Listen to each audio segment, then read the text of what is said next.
بشكل فرح البداية. السلام عليكم ورحمة الله تعالى وبركاته في هذا البث الأول والمباشر من المدرسة. اليوم كانت بداية دخول المدرسي، طبعا أنا معهم جميعا. المشاغب أين هو أحلى مشاغب أعزو. نلتقي هذا العام إن شاء الله، راح يكون موسم دراسي موسما للفرح. إن شاء الله يا رب يكلل بالنجاح.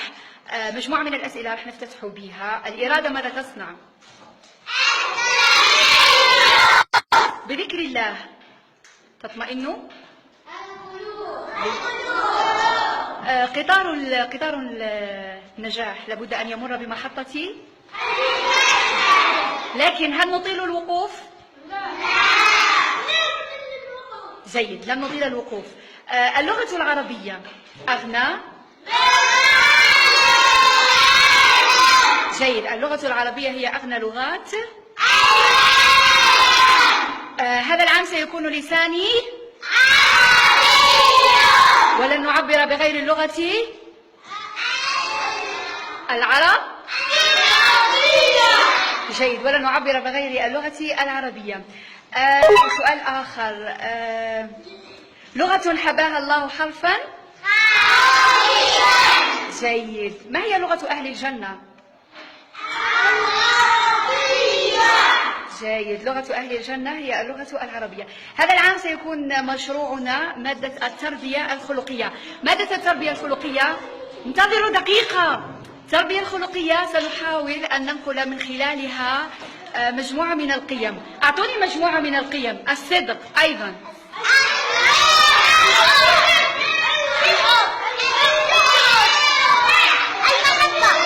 دقيقة فقط. التعاون، المحبة أيضا، الصدق، الوفاء أيضا، المحبة، الإيثار. دقيقة فقط، دقيقة. الأمل، الاجتهاد، الصدق، الإيثار، مجموعة من القيم. نتمنى التعاون. دقيقة فقط أطفال، سكوت، كل واحد مكانه. يلا انطلقوا، جلوس كل واحد مكانه.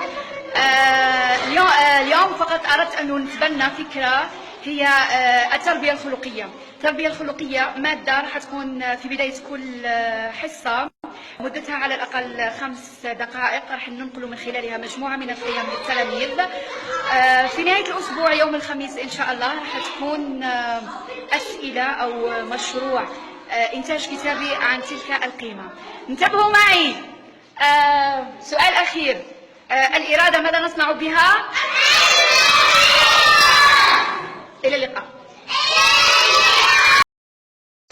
أمي أو أمّا كما أريد أن أناديها، هي أجمل كلمة تغازل أفواه كل واحد فينا. الأم هي سر الحنان، هي العطاء، هي التي تسهر من أجل نجاحنا نحن. مهما حاولت أن أجمع حروفي لأشكل كلمات تفيها حقها فلن أنجح في ذلك. لذلك سأترك شركائي هم شركاء ليسوا كباقي الشركاء، إنهم شركاء من عالم آخر، عالم الطفولة، أين تختصر كل البراءة معانيها. كلمات لكل الأمهات، الأموات منهم والأحياء. أمي ثم أمي ثم أمي، لا تغضب يا أبي، هو ليس قولي بل قول النبي صلى الله عليه وسلم. أمي أنت نور على الأرض ينير طريقي. أمي أنت نجمة سماوية. أمي أنت قلب نابض بالحياة. أمي جنتي تحت قدميك. أمي أنت بسمة حياتي. أمي أنت شريكتي في النجاح. أمي أنت شمعة حياتي. الأم مدرسة. أمي أنت زهرة ربيعية. أمي أنت تختصرين معنى حياتي. أمي إذا جفت كل المنابع نبع عنانك لا يجف.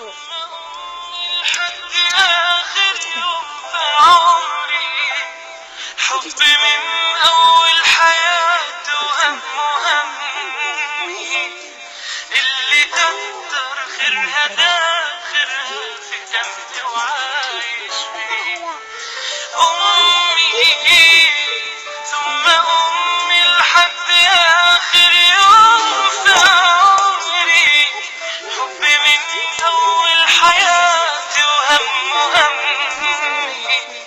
اللي كتر خيرها داخلها في دمي وعايش فيه أعمل لها تمثال يلي طيبة قلبها فوق الخيال نهاية عام وبداية عام جديد وتحت زخات المطر التي تتساقط علي الآن رسالة سلام أبعثها إلى كل الأطفال في العالم. هي طبعا ليست رسالتي أنا لوحدي، فدائما لي شركاء في القضية. سلام من أطفال الجزائر إلى أطفال فلسطين. السلام من أطفال مصر. السلام لأطفال سوريا. السلام لأطفال ليبيا. السلام لأطفال المغرب. السلام لأطفال العراق. السلام لأطفال موريتانيا. السلام لأطفال تونس. تصفيقة من الجميع؟ تصفيقة.